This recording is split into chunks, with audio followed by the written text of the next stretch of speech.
তাদেরকে ধমকাচ্ছে না টাকা দিচ্ছে, কাজ ঠিকঠাক হয়নি, খেজুরের ডালগুলো ভালো করে ছাটিসনি, কি করে টাকা নিস, মানে যাই হোক মালিকের যেটা কাজ হয় আর কি সেভাবে দিচ্ছে। তো ওই লোকটা ভয় আবার নবীজির কাছে ঘুরে চলে গেছে, বলে 10টা টাকা 5টা টাকা কাউকে বাড়িয়ে দিচ্ছে না, ধমক দিয়ে তাড়িয়ে দিচ্ছে, আর আমার মেয়ের জন্য বিয়ের জন্য অনেক টাকা লাগবে, আমাকে কি দিবে? তো নবীজি বললে শুধু আমার কথা গিয়ে বলো, তুমি ভয় করছো কেন? আবার গেল, যাওয়ার পরে ওসমান গনির কাছে দাঁড়িয়েছে, ওসমান গনি যাই তুমি বারবার আশ্চর্য চলে এসেছো, তুমি কি বলছো বলো তো আগে। তো বলছে আমাকে রাসূলুল্লাহ পাঠালেন আমার মেয়ের বিয়ের জন্য কিছু দিতে বলেছে। তো ওসমান গনি রাদিয়াল্লাহু তাআলা আনহু বাক্সটাকে খুলে দিলেন আর বললেন তোমার যতটা দরকার তুমি নিয়ে যাও। জোরে বলবেন না সুবহানাল্লাহ। তোমার যতটা দরকার তুমি নিয়ে যাও।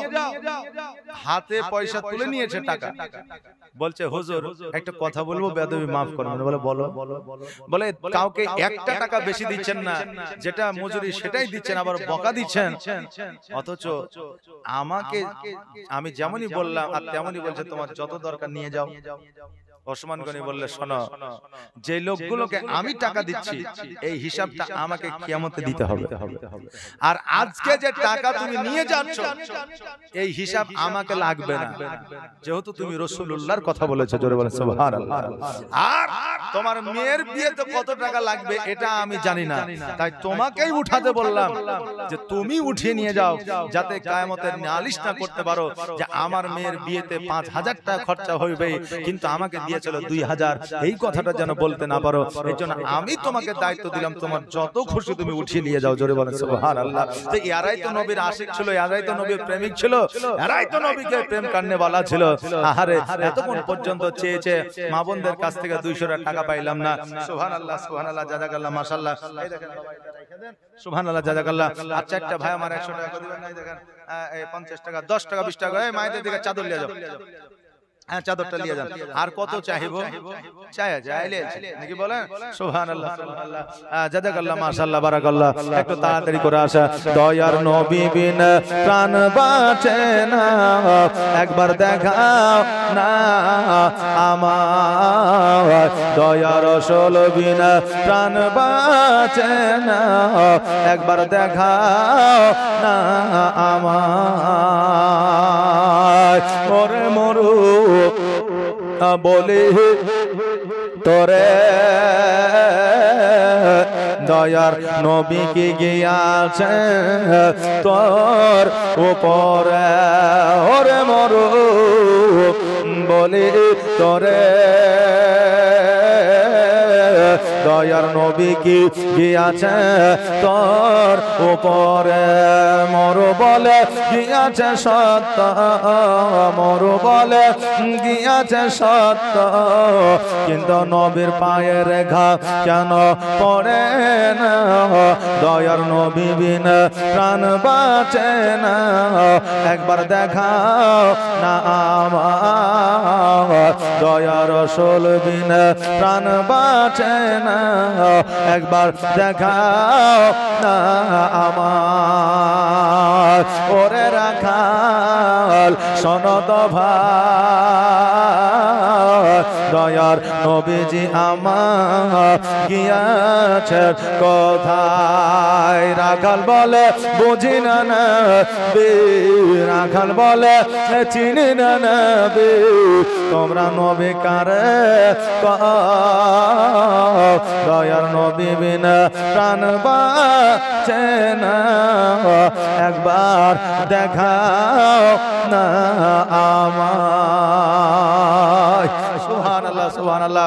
একটু তাড়াতাড়ি করে চাদরটা ঘুরিয়ে নিয়ে আসবে, কারণ মায়েদের কাছে আর চাইবো না। তবে মায়েদেরকে যে মশলা আমি বলবো বলেছিলাম সেটাও আর বলবো না। কথা বুঝতে পারলেন না? সেটা যে বলবো না, কালকে যদি আমার মায়েরা দেয় তো বলে দেবো ইনশাআল্লাহ। যাই হোক জাযাকাল্লাহ মাশাআল্লাহ বারাকাল্লাহ। বিরাদার আজকে আমরা কালেকশনে বা অন্য বিষয়ে যে কথাগুলো আমরা বলি, বর্তমানে এই দেখেন ফেসবুক আর ইউটিউবে কেটে কেটে দিয়ে দেখবেন আপনার যেগুলো দেখবেন যে পরিপ্রেক্ষিতে কথাগুলো বলেছি ওই পরিপ্রেক্ষিতে কথাগুলো কেটে দিয়ে যেগুলো হট কথা গরম কথা যেগুলো আপনার ভাইরাল হবে ওগুলোকে কেটে দিয়ে অনেক সময় অনেকজন ছেড়ে দেয়। কথা বুঝতে পারলেন না? যে আমি এক জায়গায় ওয়াজ করেছিলাম, সেই জায়গাটা ছিল মালখন্ডা আপনার করণদিঘি। তো ওখানে ওয়াজ করেছিলাম যে আজকাল মেয়েদের মাথায় কাপড় থাকে না, কারণ মেয়েরা মাথায় কাপড় দেয় না। যদি তাদেরকে শ্বশুর শাশুড়ি বলে যে তোমরা মাথায় কাপড় কেন দাও না, তো মেয়েরা বলে যে আমাদের মাথায় কাপড় থাকে না। তো কেমন করে কাপড় থাকবে? কারণ তুমি চুল কেটেছো ববি কাট, আর চুলগুলোকে সামনে দিয়ে এই নাকের উপর দিয়ে মুখের কাছে নিয়ে এসছো, যে ওখান পর্যন্ত তুমি বিউটি পার্লারে কেটেছো। এবার তুমি রাস্তা দিয়ে যখন চলছো ওই চুলগুলা তো ওই মুখের কাছে নেমে আসবে, আর যখন নেমে আসবে লাকে ঠেকবে, লাকটা সুরসুর করবে, আর তখন তুমি হাত দিয়ে সরাবে না, একটু স্টাইল করে সরাবে। কেমন করে? মুখে ফু দিয়ে। এমনি করে যখন মারবে ঝাড়ি, চুলগুলো উড়বে, মাথার কাপড়টা নিচে পড়বে। আচ্ছা বলেন মাথায় কাপড় থাকবে? থাকবে না। তো বাবা এটাকে আপনার ভাইরাল করে দিয়েছে। এখন অনেকে কমেন্ট করেছে, ওখানে আমি দেখলাম, যদিও ইউটিউবের আমি চিনি না, তো অনেকে কমেন্ট করেছে যে আচ্ছা মৌলভী সাহেবের এই কথাটা বলার কি দরকার ছিল, যে শুধু এই ফোমটা মেরেছি ওটাই ছেড়ে দিয়েছে। বলেন আগে পিছিয়ে আর কিছু ছাড়েনি। একজন যুবক তার নানিকে নিয়ে গেছে ডাক্তার দেখাতে। নানির শরীর খারাপ, অনেকে নানিকে ভালোবাসে, দাদিকে ভালোবাসে না, তো নানিকে নিয়ে গেছে ডাক্তারখানা। এখন ডাক্তার দেখাই এবার টোটোতে করে বাড়ি নিয়ে আসছে। এখন নানি বলছে লাতি রে আমার শরীরটা একটু খারাপ করছে, চোখটা একটু বন্ধ করবো, তো টোটোতে আরাম করে চোখটা বন্ধ করতে পারি না। তো বলছে নানি এক কাজ করো, আমার ঘাড়ে মাথা দাও, দিয়ে চোখটা বন্ধ করে একটু আরাম করো, তো তখন বাড়ি চলে যাবো। তো বলে ঠিক আছে। নানি লাতির কাঁধে মাথা দিয়ে চোখটা বন্ধ করে আরাম করছে। আর সামনে আরেকজন বুঝলেন যুবক, ও কিন্তু টোটোতে বসেছিল, ও ফারাম করে ফুটুস করে একটা ছবি তুলে নিয়ে ফেসবুকে আপডেট দিয়ে দিয়েছে যে ভালোবাসা বয়স মানে না। যে আপডেট দিয়ে দিয়েছে যে ভালোবাসা বয়স মানে না। তা আগে জানতে হবে যে আসলে কি উদ্দেশ্যে বলছে, আর আসলে ওর মা না চাচি না খালা না নানি না দাদি, এটা দেখতে হবে। এখন দেখবেন প্রথম মেয়ের বিয়ে দিচ্ছে, তো জামাইয়ের বয়স আর শাশুড়ির বয়স ধরা খুব মুশকিল হয়ে যায় নাকি বলে? তো ব্যাংকে গেলে আর আপনার ডাক্তারখানা গেলে বা কোনো জায়গায় গেলে কোনো বন্ধু বান্ধবকে যদি দেখেন বহুদিন পরে, তো যায় যে বলেন না ভাবি ভালো আছে, কারণ ওইটা আবার শাশুড়িও হইতে পারে। যে এখন শাশুড়ির বয়স আর জামাইয়ের বয়স ধরা খুব মুশকিল হয়েছে। কথা ঠিক বলছে না ভুল বলছে? এই জন্য আগে আপনি দেখবেন, জানবেন, ভেরিফাই করবেন যে আসলে ওইটা কে। কথা বুঝলেন না বেরাদার? তাই ভেরিফাই করে আপনার ছাড়ার চেষ্টা করবেন আর সত্যটা প্রচার করার চেষ্টা করবেন। এটাই হলো দ্বীন ইসলামের খিদমত। জোরে বলেন সুবহানাল্লাহ। বাপজি ভাইরা, আমার মায়েরা, আজকে রাস্তা, আজকে এখানে ওখানে সেখানে জীবনী হচ্ছে, আর আগামী কালকে আপনাদের জীবনী শেষ হয়ে যাবে। তা আমরা বলি যে কালকে জীবনী শেষ, কিন্তু এই জীবনী কি কিয়ামত পর্যন্ত শেষ হবে? হবে না। আজকে আপনার গ্রামে শেষ হবে, কালকে অন্য গ্রামে হবে, ওই গ্রামে শেষ হলে পরশু আরেক গ্রামে হবে। যতদিন পৃথিবী চলবে ততদিন পর্যন্ত আপনার এই জীবনী চলতে থাকবে। আজকে মুসলমানের প্রতি অত্যাচার আজকে শুধু নয়, আজকে আমাদের প্রতি অত্যাচার হচ্ছে এটা নয়, আব্বাল থেকে অত্যাচার করে চলে আসছে। ফেরাউন অত্যাচার করেছে, সাদ্দাত অত্যাচার করেছে, তারা সব গায়েব হয়ে গেছে। আজকের চাইতে আগের দিনে বড় বড় জালিম ছিল, তারা চলে গেছে। আজকে যে জালিমরা জুলুম করতেছে তারাও চলে যাবে। এটা শুধুমাত্র একটা পরীক্ষা, নইলে একটা গজব, আর নইলে ইমানদারের আপনার ধৈর্যের পরীক্ষা, তাছাড়া কিছুই না। মুসলমানকে আব্বাল থেকে নিয়ে এখন পর্যন্ত ধ্বংস করতে পারেনি, কিয়ামত পর্যন্ত পারবে না। যারা শিক্ষিত, যারা বিজ্ঞান, যারা আপনার কোরআনকে ভেরিফাই করছে, তারা আজকে অন্যান্য ধর্মকে ছেড়ে দিয়ে আমার এই ইসলাম ধর্ম গ্রহণ করছে। জোরে বলেন সুবহানাল্লাহ। তাই এই ইসলাম সত্য ছিল, সত্য থাকবে, কিয়ামত পর্যন্ত থাকবে। ইসলামকে আজও পর্যন্ত কেউ মিটাতে পারেনি, কিয়ামত পর্যন্ত মিটাইতে পারবে না। বাজি ভাইরা, তাই আমার মায়েরা একটু জলদি করে কালকে চলে আসবেন, আর কালকে যখন আসবেন তখন কিছু পয়সা একটু নিয়ে আসার চেষ্টা করবেন। কারণ আমার মোটামুটি 12টা বা 1টা নাগাদ আমার মোবাইলে টুইং করে মেসেজ চলে এসেছে 1 টাকা 1000 টাকা সারমিনা দিবে। কথা বুঝলেন না? মানে বলতে চাইছি যে লক্ষ্মী ভান্ডারের টাকা ঢুকে গেছে, 10 টাকা দিয়ে আর চেক করার দরকার নাই। মা বোনেরা অনেকে চেক করে 10 টাকা দিয়ে, তো 10 টাকা দিয়ে আর চেক করার দরকার নাই, কারণ আমার বিবির নাম হচ্ছে শারমিনা বিবি, তো মেসেজ চলে এসেছে যে টাকা ঢুকে গেছে, মানে সবারই ঢুকেছে, তো আর 10 টাকা দিয়ে চেক করার দরকার নাই। কালকে 11টায় অ্যাকাউন্টে যাবেন, বেশি লয় 500 টাকা তুলবেন আর জাল চালিয়ে এসে দান করবেন। একবার বলেন তো ইনশাআল্লাহ। আমার মা বোনেরা বলেন ইনশাআল্লাহ। তবে যাই ইনশাআল্লাহ বলবো না, মনে গেলে দিব, না গেলে না দিব, কিন্তু ইনশাআল্লাহ বলবো না। কথা বললেন না? সুবহানাল্লাহ সুবহানাল্লাহ। অবশ্যই মা বোনেরা, আজকে যুবক ছেলেরা কষ্ট করে জালসার ব্যবস্থা করেছে, জীবনের ব্যবস্থা করেছে। আজকে এই জায়গাটা একটা খরচা আছে মা, তাই আপনাদের সংখ্যা বেশি, তাই আপনাদের কাছে বেশি চাইছি। আর ইসলামের জন্য দান যারা করেছে এর মধ্যে মহিলারা বেশি, কারণ মহিলারা যদি আপনার আকৃষ্ট না থাকতো, মহিলারা যদি আজকে নবীর প্রতি খুশি না থাকতো, মহিলারা যদি নবীকে ভালো না বাসতো, তাহলে ইসলাম প্রতিষ্ঠিত হইতো না। কারণ যুদ্ধের ময়দানে গেছে পুরুষ ঠিকই, কিন্তু ওই পুরুষকে মা বোনেরাই পাঠিয়েছে। কথাকে বুঝতে পারলেন না? বিবাহ করেছে, বিবাহের রাত্রে বাসর রাত্রিতে বিবির সঙ্গে মিলিত না হইয়া যুদ্ধের ডাক পড়েছে। বিবি বলেছে, স্বামী তুমি ইসলামের জন্য যুদ্ধে চলে যাও। আজকে যদি আমাদের মুলাকাত না হয়, কাল কিয়ামতের দিনে মুলাকাত হবে। জোরে বলেন সুবহানাল্লাহ। তাহলে এই মায়েরা আজকে ওই পুরুষকে যুদ্ধের ময়দানে পাঠিয়েছে, এই জন্য যুদ্ধের ময়দানে পুরুষরা গিয়েছে। আজকে যে মোহরানার ক্ষমা স্বামীকে করেছে, এই জন্য যুদ্ধের ময়দানে পুরুষরা গিয়েছে। আজকে শুধু পুরুষরাই যে ইসলামকে দ্বন্দ্বায়মান করেছে তা নয়, আজকে আমার মা বোনেরাও ইসলামকে দ্বন্দ্বায়মান করেছে। জোরে বলেন সুবহানাল্লাহ। আজকেও খোদার কসম করে বলি, আমার মা বোনেরা যদি একটা ইরাদা করে, আমার মা বোনেরা যদি নিয়াত করে যে আমাদের স্বামীরা যদি 5 ওয়াক্ত নামাজ না পড়ে, রোজার মাসে রোজা যদি না করে, তাহলে রান্নাও করব না, খাওয়া দাওয়া করব না, আমার স্বামীকে খেতেও দিব না, আর তার কোনো কাজকর্ম করব না, দেখবেন ওই স্বামী 5 দিনে সোজা হয়ে যায়। কথা বললেন না? 5 দিনে সোজা হয়ে যাবে। বেরাদান মিল্লাত ইসলামিয়া, একজন বিবি স্বামীর খিদমত করেছে, ইবাদত করেছে, বندگی করেছে, সব কিছু করেছে, করার পরে স্বামী একদিন রাত্রিবেলা বিবিকে আহ্বান করেছে। বিবি কিন্তু রমজান মাস বলে আহ্বানে কোনো সাড়া দেয়নি। ওই বিবি একদিন কোন রোগে আক্রান্ত হয়ে মারা গেছে। মা স্বপ্নে দেখছে যে ওই বেটি জাহান্নামে আছে। কিসের কারণে? একটা কারণে, স্বামীর কথার অবাধ্য হওয়ার কারণে। বেরাদার, তবে যদি আপনি ইসলামিক কোন কাজ যদি স্বামীর বিরুদ্ধে করেন, সেটা আপনার জন্য প্রযোজ্য। তবে আপনি যদি আপনার স্বামীর কথা অমান্য করেন, আপনার স্বামীর আদেশ যদি অমান্য করেন, তবে কিন্তু আপনি জাহান্নামী হবে। কিন্তু ইসলামী যদি হয়, আপনি ইসলামিক মতে আপনার স্বামীকে 3টা জায়গায় শাসন করতে পারবেন। কয়টা জায়গা বললাম? 3টা জায়গায় শাসন করতে পারবেন।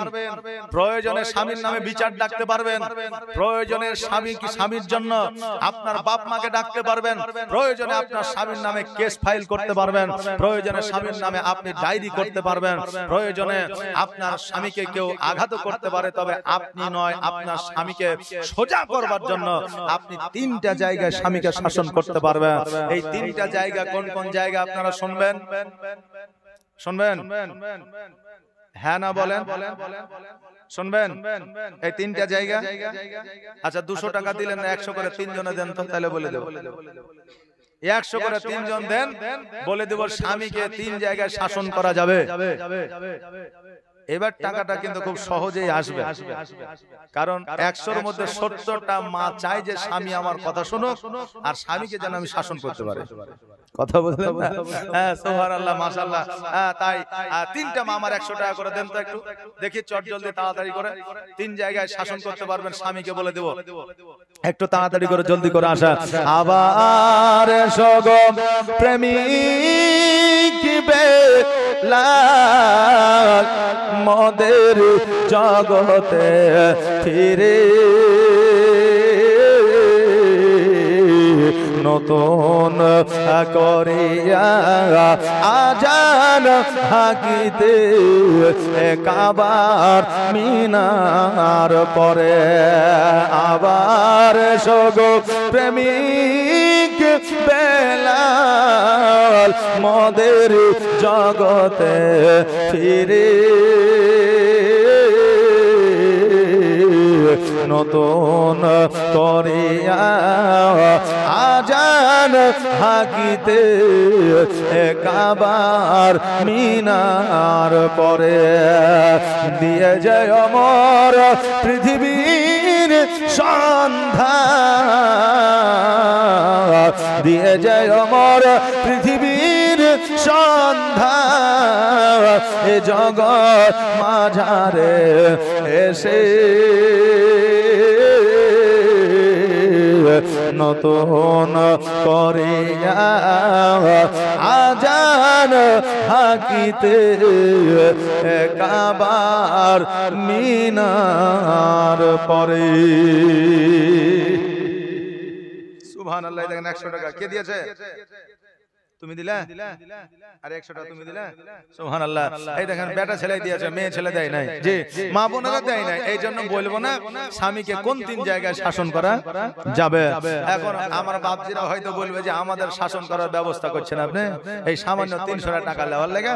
এটা আমার কথা নয় বাবা, এটা ইসলামের কথা, শরীয়তের কথা। মা বোনেরা তিনটা জায়গায় স্বামীকে শাসন করতে পারবে।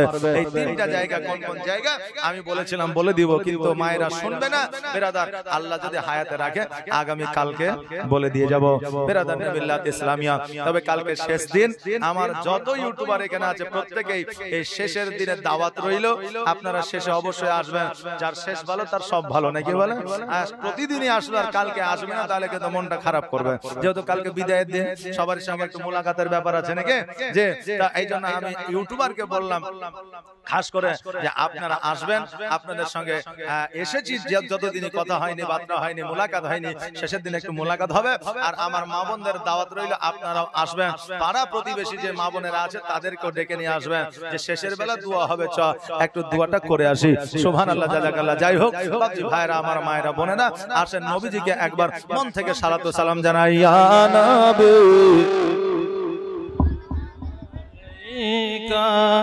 ইয়া রাসূল সালাম আলাইকা,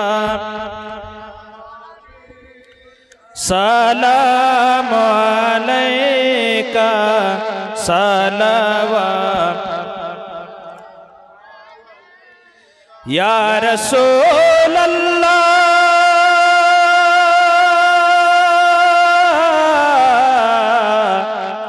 ইয়া হাবিবে বারোহি রবিউল আউয়ালে এলেন মা আমিনার কোলে, দরবারে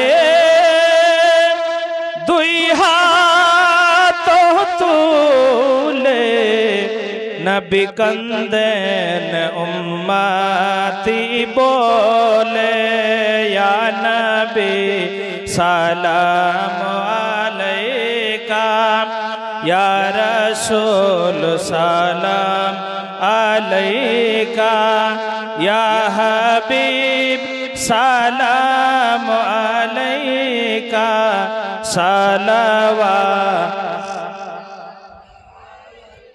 ইয়া রাসূলুল্লাহ, ইয়া হাবিবাল্লাহ। গর্ভেতে পিতা হারালেন, শৈশবে মাতা হারালেন, ধরাতে এতিম সাজিলেন, শোকেতে জগৎ কাঁদালেন, ইয়া নবী সালাম আলাইকা, ইয়া রাসূল সালাম আলাইকা, ইয়া হাবিব সালাম আলাইকা, সালাওয়াতুল্লাহ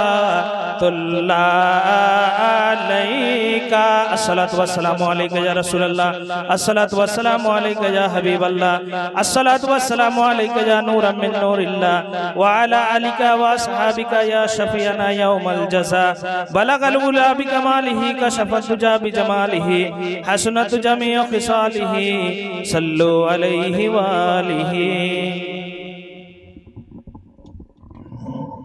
বসে যা।